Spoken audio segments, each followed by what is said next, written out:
Magic B മാജിക്കിന്റെ 2066 സെഷനിലേക്ക് B magic founders, leaders, members എല്ലാവരെയും സ്വാഗതം ചെയ്യുന്നു. ഇന്ന് ഗോൾ സെറ്റിംഗ് എന്ന ടോപ്പിക്കിൽ ക്ലാസ് നയിക്കുവാൻ JCL ഇന്ത്യ സോൺ ട്രെയിനറായ ലിബിൻ കെ ഗോപാൽ സാറിനെ ക്ഷണിക്കുന്നു. Welcome sir.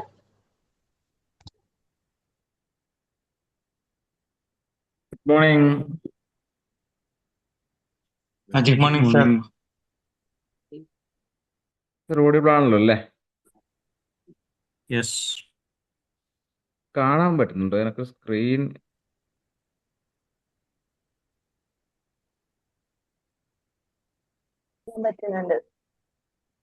പറ്റുന്നുണ്ടല്ലോ അല്ലേ? ഇപ്പൊ എന്റെ നെറ്റ്വർക്ക് ഇഷ്യൂ ആണോ എന്ന് അറിയത്തില്ല. എനിക്ക് എന്നെ കാണാൻ പറ്റുന്നില്ല. യെസ്. ഓക്കെ. ഗുഡ് മോർണിംഗ് എല്ലാവർക്കും നമസ്കാരം.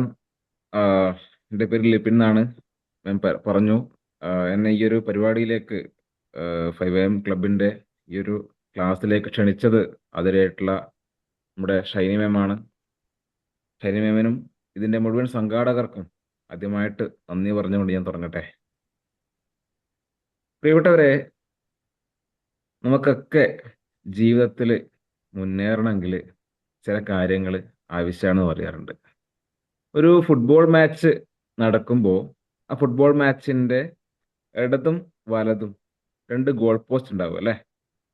അതെന്തിനാ ഗോളി പോസ്റ്റ് അവിടെ വെക്കുന്നത് എന്ന് ആർക്കെങ്കിലും അഭിപ്രായം പറയാമോ? എന്തുകൊണ്ടാണ് 2 ഗോളി പോസ്റ്റ് 2 ഭാഗത്തായിട്ട് വെക്കുന്നത് എന്നുള്ളത്?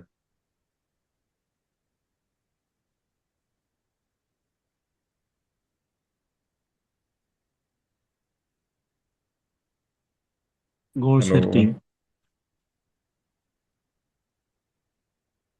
യെസ്. ഒരു സാറ് പറഞ്ഞിട്ടുണ്ട്, ഗോൾ സെറ്റിംഗ് പറഞ്ഞിട്ടുണ്ട്. പിന്നെ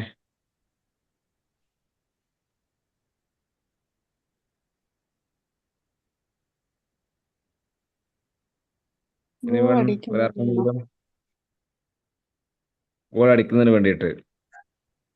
ഓക്കെ. പിന്നെ Aim ചെയ്യാൻ വേണ്ടിയിട്ട്. യെസ്, എയിം ചെയ്യാൻ വേണ്ടിയിട്ടാണ്. ഏത് ടീമാണോ വിജയിക്കുന്നത് എന്ന് അറിയുന്നതിന് വേണ്ടി. യെസ്, ഏത് ടീമാണ് വിജയിക്കുന്നതെന്ന് നമുക്ക് ഫൈൻഡ് ചെയ്യേണ്ടിയിട്ട് അങ്ങനെയാണല്ലേ? യെസ്, അതാണ് നമ്മളിപ്പോ ഒരു ഫുട്ബോൾ എന്ന് പറയുമ്പോൾ ആ ഏത് കളിക്കും കുറച്ച് മാനദണ്ഡങ്ങളുണ്ട് അല്ലേ? നമ്മൾ ക്രിക്കറ്റ് ആണെങ്കിലും ഫുട്ബോൾ ആണെങ്കിലും ഏത് കളിക്കും ഒരു മാനദണ്ഡങ്ങളുണ്ട് നമ്മൾ പറയാറുണ്ട്. ഫുട്ബോൾ കളിയുടെ പ്രധാനപ്പെട്ട മാനദണ്ഡം എന്ന് പറയുന്നത് അതിന് വിജയിയാകണമെങ്കിലുള്ള മാനദണ്ഡം ഗോൾ അടിക്കുക എന്നുള്ളതാണ് അല്ലേ? അപ്പോൾ ആ ഗോൾ അടിക്കണമെങ്കിൽ 2 ഗോളി പോസ്റ്റ് നമുക്ക് ഇടത് ഭാഗത്തും വലത് ഏത് ഭാഗത്താണ് ഒരു നിശ്ചിത അളവിൽ കൃത്യമായിട്ട് അവിടെ ഒരു പ്ലേസ് ചെയ്യാറുണ്ട്. അപ്പോൾ ഈ ഒരു ഗോളി പോസ്റ്റ് ആണ് ആ കളിക്കാരനെ എപ്പോഴും പ്രചോദിപ്പിച്ചുകൊണ്ടിരിക്കുന്നത് അല്ലേ? കാരണം ഗോൾ അടിക്കണം എന്നുള്ള പ്രചോദനം ഉണ്ടാക്കുന്നത് ഈ ഗോളി പോസ്റ്റാണ്. അതേപോലെ എവിടുന്ന് ഡിഫെൻഡ് ചെയ്യണം, ഏത് ഭാഗത്തുനിന്ന് ഞാൻ അറ്റാക്ക് ചെയ്യണം, എവിടുന്ന് ഞാൻ അതിന്റെ ഗോളിലേക്കുള്ള മാർഗങ്ങൾ കണ്ടെത്തണം, എവിടുന്ന് ഞാൻ പാസ് കൊടുക്കണം എന്നൊക്കെ കൃത്യമായിട്ട് കളിക്കാരനൊരു ലക്ഷ്യബോധം വരുന്നത്, അല്ലെങ്കിൽ അവന്റെ മനസ്സിലേക്ക് ഒരു ധാരണ വരുന്നത് നമ്മുടെ ഈ ഒരു ഗോളി പോസ്റ്റ് ഇടതും വലതും ഉള്ളതുകൊണ്ടാണ് അല്ലേ? അപ്പോഴാണ് എനിക്ക് സെൽഫായിട്ട് കുറെ കാര്യങ്ങൾ ചെയ്യാനും പറ്റും, കുറെ കാര്യങ്ങൾ അറ്റാക്ക് ചെയ്യാൻ വേണ്ടി പറ്റും, എനിക്ക് ലക്ഷ്യത്തിലേക്ക് എത്താൻ വേണ്ടി പറ്റും. തീർച്ചയായിട്ടും ഒരു ഗോളി പോസ്റ്റ് ഇല്ലാത്ത ഒരു ഫുട്ബോൾ എന്ന് പറയുന്നത് തീർച്ചയായിട്ടും നമുക്ക് ചിന്തിക്കാൻ പറ്റുന്ന കാര്യമാണ്. അതേപോലെ തന്നെ പ്രിയപ്പെട്ട സുഹൃത്തുക്കളെ, നമ്മുടെയൊക്കെ ജീവിതത്തിൽ നമുക്ക് ലക്ഷ്യങ്ങളില്ലാത്ത ജീവിതം എന്ന് പറയുന്നതും തീർച്ചയായിട്ടും നമുക്ക് സങ്കല്പിക്കാൻ പറ്റാത്ത ഒരു കാര്യമാണ്. അപ്പോൾ ജീവിതത്തിൽ നമുക്ക് എല്ലാവർക്കും നമ്മളെയൊക്കെ മോട്ടിവേറ്റ് ചെയ്യാൻ, നമ്മളെയൊക്കെ പ്രചോദിപ്പിക്കാൻ, നമുക്കൊക്കെ എൻകറേജ് ചെയ്യാൻ, ഉത്തേജനം നൽകാൻ നമുക്ക് കൃത്യമായിട്ടുള്ള ഒരു ഗോള് നമ്മുടെ ജീവിതത്തിൽ ആവശ്യമാണ്. അപ്പോൾ ആ ഗോള് എന്ന് പറയുന്ന സംഭവം നമുക്കുണ്ടോ, അത് നമ്മൾ എങ്ങനെയൊക്കെ സെറ്റ് ചെയ്യാം എന്നുള്ളതാണ് നമ്മൾ ഇന്ന് ഈ ഒരു 10-20 മിനിറ്റ് സംസാരത്തിൽ ഈ ഒരു മോർണിംഗ് ടോക്കിൽ നമ്മൾ ഉദ്ദേശിക്കുന്നത്. അപ്പൊ എന്തായാലും നമുക്ക് അതിലേക്ക് പോകാലോ അല്ലേ? ഇതിപ്പോ നമ്മളിപ്പോ ഓൺലൈൻ ആയതുകൊണ്ട് നമുക്കറിയാം, നമ്മളൊക്കെ സ്ഥിരമായി ഓൺലൈൻ കേൾക്കുന്ന ആൾക്കാരാണ്. തീർച്ചയായും നിങ്ങൾക്കറിയാം, നമ്മൾ ഒരു ചർച്ചയിലേക്ക് ഇന്ററാക്ട് ചെയ്യുമ്പോഴാണ് കുറച്ചുകൂടി നമുക്ക് എന്ത് ചെയ്യാം, അങ്ങോട്ടും ഇങ്ങോട്ട് സംസാരിക്കുമ്പോഴാണ് കുറച്ചുകൂടി നമുക്ക് ഒരു കണക്ഷൻ വരിക അല്ലേ? അപ്പൊ തീർച്ചയായിട്ടും നമ്മൾ പൊതുവെ ക്ലാസ്സുകൾ എടുക്കുമ്പോൾ, ഓഫ്ലൈൻ ക്ലാസ്സുകൾ എടുക്കുമ്പോൾ നമുക്ക് ഓഡിയൻസിന്റെ പൾസ് നമുക്ക് കിട്ടും. ആ പൾസ് കിട്ടുമ്പോൾ നമുക്കൊരു എനർജി കൂടും. ആ വൈബുള്ള ഓഡിയൻസ് ഒക്കെ കാണുമ്പോൾ നമുക്കിപ്പോൾ ചില ഇപ്പം വേർഡിന്റെയും അല്ല, ഇന്നലെ കോഴിക്കോട് സുനിത വില്യംസ് ഒക്കെ വന്നല്ലേ. അപ്പോൾ സുനിത വില്യംസ് ഒക്കെ വരുമ്പോൾ അവർക്ക് ആ പുറത്തുനിന്നുള്ള ഓഡിയൻസിന്റെ കൂടി എനർജി നമ്മളിലേക്ക് വരുന്നുള്ളതാണ് പൊതുവെ. ആ സ്റ്റേജിൽ നിന്നിട്ട് സംസാരിക്കുമ്പോൾ സുനിത വില്യംസിനൊക്കെ ആ പുറത്തുനിന്നുള്ള ഓഡിയൻസ് വലിയൊരു കടലോരം, ആ കോഴിക്കോട് ബീച്ചിൽ മുഴുവൻ കേരള ലിറ്ററേച്ചർ ഫെസ്റ്റിന്റെ ഭാഗമായിട്ട് ഇത്രയും ആൾക്കാർ വരുമ്പോൾ അവിടുന്ന് പാട്ട് പാടുന്ന ഇപ്പൊ ജോബ് കുര്യന്റെ ഒക്കെ വീഡിയോസ് ഞങ്ങൾ കണ്ടു. എനിക്ക് വരാൻ പറ്റിയില്ല, നാട്ടിൽ വേറെ പരിപാടി പോയതുകൊണ്ട്. പക്ഷെ ആ ഒരു പരിപാടി നമ്മൾ കണ്ടു. അപ്പോൾ ഓഡിയൻസിന്റെ ഒരു എന്താ പറയാ വൈബിൾ ഓഡിയൻസ് ആകുമ്പോൾ നമുക്ക് കുറച്ചുകൂടി ഭംഗിയായിട്ട് സംസാരിക്കാൻ വേണ്ടി പറ്റും. നമ്മുടെ എനർജി അവരിൽ നിന്ന് നമുക്ക് കൂടി കിട്ടും എന്നുള്ളതാണ്. തീർച്ചയായിട്ടും പ്രിയപ്പെട്ടവരെ പറയുന്നത്, എന്തെങ്കിലും നമ്മൾ ചോദിക്കുമ്പോൾ നമുക്ക് അങ്ങോട്ടും ഇങ്ങോട്ടും സംസാരിച്ചുകൊണ്ട് ഇന്ററാക്ട് ചെയ്തിട്ട് പോകുമ്പോൾ കുറച്ചുകൂടി നമുക്ക് എന്താണ് ഒരു പോസിറ്റീവ് വൈബ് നമുക്ക് ഉണ്ടാക്കാൻ വേണ്ടി പറ്റുന്നതാണ്. തീർച്ചയായിട്ടും നമ്മുടെയൊക്കെ ജീവിതത്തിൽ നമുക്ക് ലക്ഷ്യങ്ങൾ ആവശ്യമാണ്. അപ്പോൾ പൊതുവെ നമ്മൾ പറയാറുണ്ട്, ലോകത്ത് 2% ആൾക്കാർക്ക് മാത്രമാണ് ലക്ഷ്യങ്ങൾ സെറ്റ് ചെയ്തിട്ട് പോവാറുള്ളത് എന്നുള്ളതാണ്. ലോകത്ത് വെറും 2% ആൾക്കാരാണ് നമ്മൾ ഈ ലക്ഷ്യങ്ങൾ സെറ്റ് ചെയ്തുകൊണ്ട് പോകുന്ന ആൾക്കാരുള്ളത്. അപ്പോൾ പല പല പല പല യൂണിവേഴ്സിറ്റീസ് ഇതിനെക്കുറിച്ച് കൃത്യമായ സ്റ്റഡികൾ നടത്തിയിട്ടുണ്ട്, പഠനങ്ങൾ നടത്തിയിട്ടുണ്ട്. അപ്പൊ ഇങ്ങനെ നടത്തിയ എല്ലാ പഠനത്തിലും അവർ കണ്ടൊരു കാര്യം എന്ന് പറയുന്നത്, ഈ ഗോൾ സെറ്റ് ചെയ്തിട്ട് പോയ ആൾക്കാർ വളരെ ചുരുക്കമാണ്. വെച്ചാൽ അവര് എപ്പോഴും നമ്മൾ പറയും ഗോൾ ഉണ്ട് എന്നൊക്കെ പറയും, പക്ഷെ അത് കൃത്യമായി സെറ്റ് ചെയ്തുകൊണ്ട് കൃത്യമായി എഴുതി വെച്ചുകൊണ്ട് ആ ഗോളിലേക്ക് പോയിട്ടുള്ള ആൾക്കാർ വളരെ ചുരുക്കമാണ് എന്ന് പറയാറുണ്ട്. അപ്പോൾ university of California, university of Chicago, Stanford university, അങ്ങനെ പല പല ഹാർവർഡ് ബിസിനസ് സ്കൂൾ, ഇങ്ങനെ പല പല സ്ഥാപനങ്ങളും, ലോകത്തിലെ ഏറ്റവും മാതൃകയായിട്ടുള്ള പല പല സ്ഥാപനങ്ങളും ഇതിനെക്കുറിച്ച് പഠിച്ചപ്പോൾ പറയുന്നത് ഗോൾ സെറ്റ് ചെയ്തിട്ട് ആൾക്കാർ പോകുന്നത് വളരെ കുറവാണ് എന്നുള്ളതാണ്. അപ്പോൾ ഇവിടെ ഞാൻ നേരത്തെ പറഞ്ഞതുപോലെ നമ്മൾ ഒരു കഥയുണ്ട്. നമ്മൾ നേരത്തെ ഫുട്ബോളിന്റെ കഥ പറഞ്ഞു. 2 ഗോളി പോസ്റ്റ് ഇടതും വലതും ഉള്ളത് കൊണ്ടാണ് കളിക്കാർക്ക് ഗോളടിക്കാനുള്ള ഒരു ആവേശം വരുന്നതെന്ന് പറയാറുണ്ട്. 1993 പോർച്ചുഗൽ സ്പെയിൻ ലോകകപ്പ് യോഗ്യതാ മത്സരം നടക്കുകയാണ്. അങ്ങനെ പോർച്ചുഗൽ സ്പെയിൻ ലോകകപ്പ് യോഗ്യതാ മത്സരം നടക്കുന്ന സമയത്ത് അവിടെ അന്നേ ദിവസം സ്പെയിനിനെ പോർച്ചുഗൽ 3-0 തോൽപ്പിക്കുകയാണ്. അപ്പൊ അങ്ങനെ തോൽപ്പിക്കുന്ന സമയത്ത് അതിനകത്ത് ഏറ്റവും മനോഹരമായ ഗോൾ ലീഡ് ചെയ്തത് അവരുടെ ലൂയിസ് ഫിഗോ എന്ന് പറയുന്ന പോർച്ചുഗലിലെ ഏറ്റവും മികച്ച, ആ സമയത്ത് പോർച്ചുഗൽ കണ്ട ഏറ്റവും മികച്ച അനുശേധന കളിക്കാരനായിരുന്നു ലൂയിസ് ഫിഗോ. അപ്പൊ അദ്ദേഹമാണ് അന്ന് ആ പോർച്ചുഗലിന്റെ വേണ്ടി സ്പെയിനിനെ അട്ടിമറിക്കാനുള്ള ഗോൾ നേടുന്നത്. അപ്പൊ അങ്ങനെ ആ ഗോൾ നേടിയ സമയത്ത് ആ വലിയ ഓഡിറ്റോറിയം നിറയെ പോർച്ചുഗലാണ് കളി നടന്നത്. അപ്പോൾ ആ ഒരു സ്റ്റേഡിയം നിറയെ പോർച്ചുഗലിന്റെ ആരാധകർ ഇങ്ങനെ എന്താ ഷാമ്പയിനൊക്കെ പൊട്ടിച്ചുകൊണ്ട് ആഘോഷിക്കുക.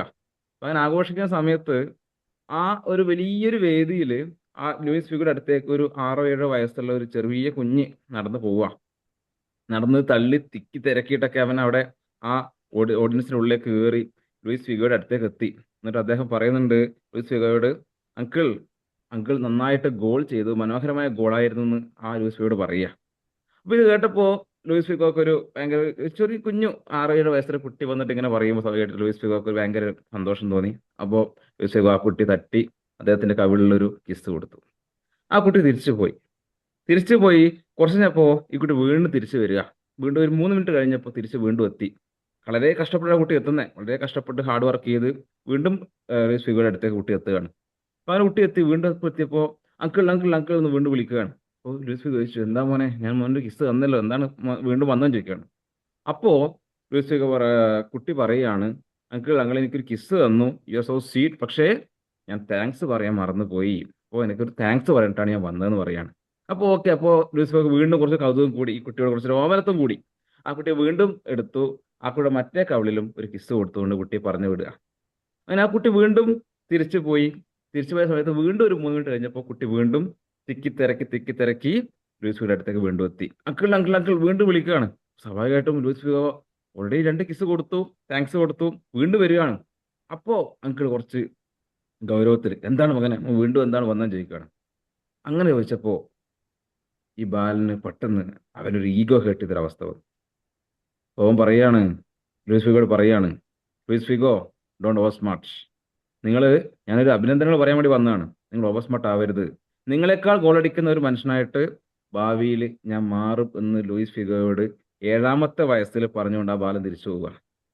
അതിനുശേഷം ഇന്ന് 2026 എത്തി നിൽക്കുന്ന സമയത്ത് ലൂയിസ് ഫിഗോയോട് ആ വാക്ക് പറഞ്ഞ ആ ബാലൻ ഇന്ന് ലോകത്ത് ആ പോർച്ചുഗലിന് വേണ്ടിയിട്ട് ഏറ്റവും കൂടുതൽ ഗോൾ നേടുന്ന താരമായിട്ട്, 100-ലധികം ഗോൾ നേടുന്ന താരമായിട്ട് ക്രിസ്ത്യനോ റൊണാൾഡോ എന്ന് പറയുന്ന ആ ഒരു ബാലൻ ഇന്ന് ലോകത്ത് അറിയപ്പെടുന്ന പേരിലേക്ക് മാറിയിട്ടുണ്ട്. പ്രിയപ്പെട്ടവരെ, അന്ന് 1993 ആ ബാലന്റെ മനസ്സിൽ ഉണ്ടായ ഒരു സ്പാർക്ക്, ആ ഒരു തീപ്പൊരി, ആ ഒരു ലക്ഷ്യം, ആഗ്രഹം, ഇതിന്റെയൊക്കെ ഒരു റിസൾട്ടാണ് നമ്മൾ ഇന്ന് പറയുമ്പോൾ ക്രിസ്ത്യനോ റൊണാൾഡോ എന്ന് പറയുന്ന ലോകം അറിയപ്പെടുന്ന ഏറ്റവും കൂടുതൽ ഫാൻസ് ഉള്ള ഒരു താരമായിട്ട് മാറ്റാൻ നമ്മുടെ റൊണാൾഡോ സാധിച്ചത്.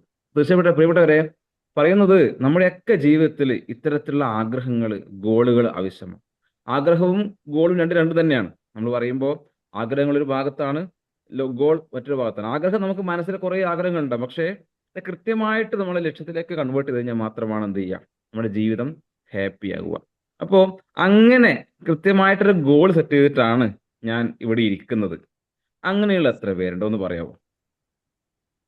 അതൊക്കെ എൻ്റെ ജീവിതത്തിൽ ഞാൻ അച്ചീവ് ചെയ്ത ഗോളൊക്കെ നേടിയിട്ടുണ്ട്. അങ്ങനെയുള്ള ആൾക്കാർ, ഇതിപ്പോൾ എല്ലാവരും കുട്ടികളോ ആൾക്കാരോ മുതിർന്ന ആൾക്കാരുണ്ടല്ലോ. അപ്പോൾ അങ്ങനെ ഗോൾ സെറ്റ് ചെയ്ത് ഗോൾ ഞാൻ നേടിയിട്ടുണ്ട് എന്നുള്ള ആൾക്കാർക്കും, അതുപോലെ ഗോൾ സെറ്റ് ചെയ്തിട്ടുണ്ട് എന്നുള്ള ആൾക്കാർക്കും അങ്ങനെ ഒന്ന് കമന്റ് ചെയ്യാവോ? എന്തൊക്കെയാണ് അങ്ങനെ നേടിയ ഗോള് അല്ലെങ്കിൽ ലക്ഷ്യമിട്ടിട്ടുള്ള ഗോള് എന്നുള്ളത്? ഞാൻ പറയട്ടെ അച്ഛൻ. എനിക്ക് ആ, എനിക്ക് ഒരുപാട് പഠിക്കണമെന്നൊക്കെ ഉണ്ടായിരുന്നു. പക്ഷെ വളരെ ചെറുപ്പത്തിലെ എൻ്റെ വിദ്യാഭ്യാസമൊക്കെ നിലപ്പിച്ചു എൻ്റെ വീട്ടുകാർ. അപ്പോൾ എനിക്കൊരു വാശി ഉണ്ടായിരുന്നു, എനിക്കൊരു പെൺകുട്ടിയാണെങ്കിൽ അവളെ എത്രത്തോളം പഠിപ്പിക്കാൻ പറ്റുമോ അത്രത്തോളം പഠിപ്പിക്കണമെന്ന്. പക്ഷേ വീട്ടില് പലർക്കും എതിർപ്പായിരുന്നു. ഞാൻ അതൊന്നും വകവെച്ചില്ല. കുറെ ട്യൂഷൻ എടുത്തും പല രീതിയിലും അവളെ പഠിപ്പിക്കണം. അവളോട് എപ്പോഴും പറയും, നീ പഠിച്ചേ പറ്റൂ, നിനക്കൊരു ജീവിതം വേണമെങ്കിൽ നീ പഠിച്ചു. പക്ഷെ അതെനിക്ക് സാധിച്ചു. എൻ്റെ മോളെ നല്ല രീതിയിൽ പഠിപ്പിക്കാൻ പറ്റി. അവൾക്ക് നല്ലൊരു ഉദ്യോഗസ്ഥയാക്കി. അതുപോലെ തന്നെ മോനെയും, രണ്ട് മക്കളെയും ഒരുവിധം നിലക്കെത്തി. ഇപ്പൊ എൻ്റെ ഗോൾ എന്തെന്ന് വെച്ചാൽ എനിക്ക് എനിക്ക് പഠിക്കണം. ഞാൻ എങ്ങനെ ഇപ്പൊ പഠിക്കാനുള്ള രീതി, എൻ്റെ ആരോഗ്യം, അങ്ങനെ ഞാൻ ഒത്തിരി സന്തോഷത്തിൽ പോവാം. ഇതാ എൻ്റെ ഗോൾ. എത്രത്തോളം നല്ലതെന്ന് എനിക്കറിയില്ല, പക്ഷെ ജീവിതത്തിൽ വിജയിച്ചു എന്നൊരു സന്തോഷം എൻ്റെ മനസ്സിലുണ്ട്. Thank you sir. Great great great. നമ്മുടെ ലക്ഷ്യങ്ങൾ പൂർത്തീകരണത്തിന് മക്കളെ ഉപയോഗിക്കുന്ന പേരൻസ് കുറേ ആൾക്കാരുണ്ട്. അത് അവരുടെ അനുഭവം വെച്ചിട്ടായിരിക്കും അല്ലെ. നമുക്കുള്ള, എൻ്റെ അമ്മ അധികം പറയാറുണ്ട്, അമ്മ 10ാം ക്ലാസ് പഠിക്കുന്ന സമയത്താണ് അമ്മയുടെ 10ാം ക്ലാസ് സമയത്താണ് 10ാം ക്ലാസ് കഴിഞ്ഞ് പ്രീ ഡിഗ്രി കയറുന്ന സമയത്താണ് നമ്മുടെ കല്യാണത്തിന്റെ ചർച്ച വന്നത്. അപ്പോൾ എൻ്റെ അച്ഛൻ 10ാം ക്ലാസ് പാസ്സായിട്ടില്ല, പക്ഷെ അമ്മ 10ാം ക്ലാസ് പാസ്സായി പ്രീ ഡിഗ്രി കയറുന്ന സമയത്താണ്. അച്ഛൻ അമ്മനെ പെണ്ണുകാണാൻ വന്ന സമയത്ത് അമ്മ പറഞ്ഞു എനിക്ക് പഠിക്കണം എന്ന് പറഞ്ഞു. അപ്പൊ അച്ഛൻ പറഞ്ഞു, എന്താ അപ്പൊ കല്യാണം കഴിഞ്ഞാൽ പഠിച്ചൂടെ? ഈ ക്വസ്റ്റൻ എല്ലാവരും പറഞ്ഞ ക്വസ്റ്റൻ ആണല്ലോ. അപ്പൊ അമ്മ ഇപ്പോഴും പറഞ്ഞ കാര്യമാണ്. എന്നിട്ട് അങ്ങനെ ആ സമയത്ത് അമ്മയുടെ കല്യാണം കഴിഞ്ഞു. കല്യാണം കഴിഞ്ഞ് വന്ന സമയത്ത് ആ ഒരു അമ്മയുടെ കല്യാണം കഴിഞ്ഞിട്ട് ഏകദേശം പ്രായമായി, കുറച്ച് ഏജ് ഉണ്ടല്ലോ. ആ സമയത്ത് 16-17 വയസ്സ് കല്യാണം കഴിഞ്ഞു, പക്ഷേ ആ പഠിത്തം നിന്നു. അപ്പൊ അമ്മ എപ്പോഴും പറഞ്ഞ, അമ്മ അനിയത്തിയുടെ കേസ് വന്നപ്പോൾ പറഞ്ഞു, അങ്ങനത്തെ സംഭവം ഇപ്പം ഇല്ലല്ലോ നമുക്ക്. ഇപ്പം ആ ഒരു ഏജിൽ നിന്ന് കെട്ടിക്കുന്നു. എൻ്റെ അനിയത്തി കണ്ണൂർ യൂണിവേഴ്സിറ്റിയിൽ റാങ്ക് ഹോൾഡറാണ്. അപ്പോൾ അവളെ പഠിപ്പിച്ചു. അവളുടെ പറഞ്ഞു, നീ പഠിച്ച് അവൾ BEd കഴിഞ്ഞ് അവളുടെ എന്താണോ ആഗ്രഹം അത് കഴിഞ്ഞിട്ട് മാത്രമേ നിന്നെ കെട്ടിക്കൊള്ളൂ എന്നുള്ള അമ്മ എനക്കുണ്ട്. തീർച്ചയായിട്ടും എനിക്ക് മേഘാമാമി പറഞ്ഞപ്പോൾ അതിൽ ഓർമ്മ വന്നു. എൻ്റെ അനുഭവം കൂടിയാണത്, എൻ്റെ വീട്ടിൽ നടന്ന സംഭവം കൂടിയാണത്. Okay, thank you. ദെൻ വേറെ പറഞ്ഞിട്ടുള്ളത് മണി സാർ പറഞ്ഞിട്ടുണ്ട്, ആരതി മാം പറഞ്ഞിട്ടുണ്ട്, ഷില മാം പറഞ്ഞിട്ടുണ്ട്. ഓക്കെ, ഒന്ന് പറയാമോ? ഒരാൾ കൂടി പറയാമോ? എല്ലാവർക്കും സമയം തന്നു കഴിഞ്ഞാൽ സമയം ഒരാൾക്ക് കൂടി അഭിപ്രായം പറയാമോ? 2 പേര് മാത്രം, ഒരാൾ കൂടി. നിങ്ങൾ ഗോള്. എൻ്റെ പേര് സാജിദയാണ്. പിന്നെ ഞാന് 16 വയസ്സില് പിന്നെ കല്യാണം കഴിഞ്ഞതാണ്, +1 പഠിക്കുമ്പോൾ. അമ്മേന്റെ കാര്യം പറഞ്ഞപ്പോൾ ഞാൻ എന്നെ തന്നെയാണ് എനിക്ക് ഓർമ്മ. അല്ല, ഞാനും അങ്ങനെ തന്നെയായിരുന്നു. പിന്നെ 16 +1 പഠിക്കുന്ന സമയത്ത് അന്ന് ഞാൻ മനസ്സിൽ ഉറപ്പിച്ചതാണ്, അല്ല വേറൊരു വീട്ടിലാണെങ്കിലും എൻ്റെ പഠനം ഞാൻ കണ്ടിന്യൂ ചെയ്യും. അതിനിടക്ക് ഒരുപാട് ഹസ്ബൻഡ് കിഡ്നി ഫെയിലറായി ഹോസ്പിറ്റലൈസ്ഡ് ആണ്. അപ്പോൾ മെഡിക്കൽ കോളേജിലൊക്കെ നിൽക്കേണ്ടി വരാറുണ്ട്. മെഡിക്കൽ കോളേജിലെ വരാന്തയിലൊക്കെ ഇരുന്നിട്ട് റെക്കോർഡ് വരച്ചൊരു കാലം ഉണ്ടായിരുന്നു. അന്ന് ഞാൻ ഉറപ്പിച്ചതാണ്, എനിക്ക് പഠനം എന്തായാലും മുന്നോട്ട് പോകും. പിന്നെ അങ്ങനെ TTC കഴിഞ്ഞു. ഡിഗ്രി ഒരു 15ഓളം റാങ്ക് ലിസ്റ്റിലൊക്കെ ഇടം നേടി. സർക്കാർ ജോലി നേടണം എന്നായിരുന്നു ലക്ഷ്യം. അത് നേടിയിട്ടുണ്ട്. അതിലെപ്പോഴും സന്തോഷം തോന്നിയിട്ടുണ്ട്. Yes yes. Great great great. Yes, ഇതാണ് അപ്പോ എൻ്റെ അമ്മക്ക് വരുന്ന കാര്യമായിരുന്നു അവിടെ. അതിന് ശേഷം കണ്ടിന്യൂ ചെയ്യാൻ പറ്റിയിട്ടില്ല. മൂന്ന് മക്കളായി.